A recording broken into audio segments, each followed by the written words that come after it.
Assalamualaikum warahmatullahi wabarakatuh. Hamdan wa syukran lillah, la haula wa la quwata illa billah. Asyhadu an la ilaha illallah wa asyhadu anna Muhammadan abduhu wa rasuluh. Alhamdulillah, kita kembali dipertemukan di acara tafsir pada episode yang kesekian. Maka dari itu sudah sepantasnya kita haturkan kalimat syukur dan hamdalah kepada Allah Subhanahu wa taala yang mana telah memberikan kita kesempatan. Salah satunya adalah kesempatan untuk terus beribadah di bulan suci Ramadan ini. Kolaborasi adalah kata yang sering kita dengar. Kolaborasi adalah satu dari berbagai macam hal yang dilakukan oleh orang-orang untuk berinteraksi dengan sesamanya. Maka dari itu Allah mengatakan dalam surat Al-Maidah, "Wa ta'awanu 'alal birri wat taqwa, wa la ta'awanu 'alal itsmi wal 'udwan."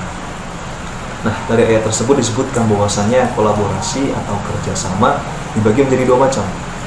Yang pertama bekerjasama dalam kebaikan, yang mana ini adalah perintah.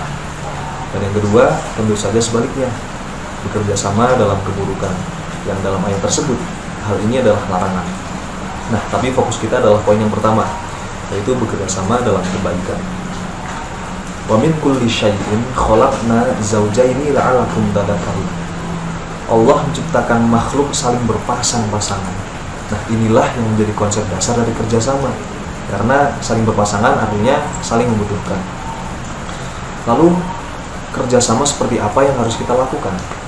Karena pada kenyataannya, para koruptor mereka bekerja sama.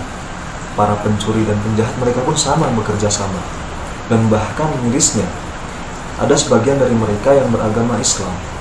Nah, pertanyaannya, sebagai seorang muslim, kerjasama seperti apa yang harus kita lakukan? Disinilah peran ayat wa ta'awanu 'alal birri wat taqwa. Allah menyerukan kepada kita melalui ayatnya untuk senantiasa bekerja sama dalam kebaikan dan ketakwaan. Ada sebuah kisah antara dua orang sahabat.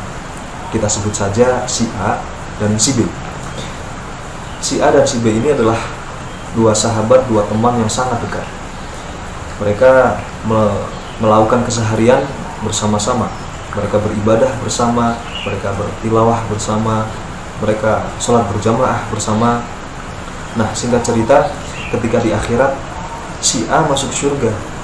Akan tetapi ada yang janggal karena si A tidak menemukan sahabatnya. Si A tidak menemukan si B di surga. Kemudian dia pun mencari dari tempat satu ke tempat yang lainnya, dari sudut surga yang satu ke sudut surga yang lainnya. Akan tetapi pencariannya nihil. Dia tidak menemukan sahabatnya si B. Kemudian si A bertanya kepada Allah, "Wahai Allah, di manakah si B? Di manakah sahabatku? Sungguh aku tidak menemukannya di sini." Kemudian Allah menjawab, "Sahabatmu aku masukkan ke dalam neraka karena dia tidak punya bekal yang cukup untuk masuk ke dalam surga." Kemudian si A mengatakan, "Wahai Allah, ketika kami di dunia, kami selalu melakukan kebaikan bersama-sama. Kami bertilawah bersama, kami beribadah bersama, kami pun sholat berjamaah bersama. Tak bisakah kebaikan yang kita lakukan bersama tersebut bisa menjadikan alasan untuk dia masuk surga bersamaku?" Nah, kemudian Allah memerintahkan kepada malaikatnya, "Wahai malaikat, keluarkanlah orang yang dia maksud, keluarkanlah sahabatnya si A." Nah, kemudian si B pun keluar dari neraka dan masuk ke dalam surga bersama dengan si A. Nah, dari penggalan cerita tersebut yang direferensikan dari sebuah hadis riwayat Ibnul Mubarak dalam kitab Az-Zuhud. Mungkin teman-teman yang penasaran dengan referensi aslinya bisa dibuka kitab tersebut. Kita bisa mengambil hikmah bahwasanya seorang teman yang baik akan selalu mengajak pada kebaikan, entah itu kebaikan di dunia ataupun kebaikan di akhirat. Maka dari itu Imam Syafi'i mengatakan, jika engkau dapati seorang temanmu yang selalu mengajak kepada kebaikan dan ketakwaan kepada Allah, maka peganglah erat dia. Jangan pernah lepaskan.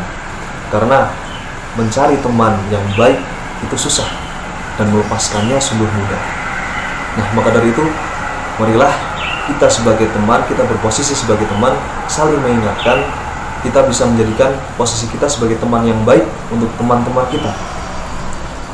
Terlebih sekarang adalah bulan Ramadan, bulan di mana pahala dilipat gandakan, bulan di mana Allah melimpahkan kesempatan untuk terus beribadah dan untuk terus dilimpahkan pahalanya.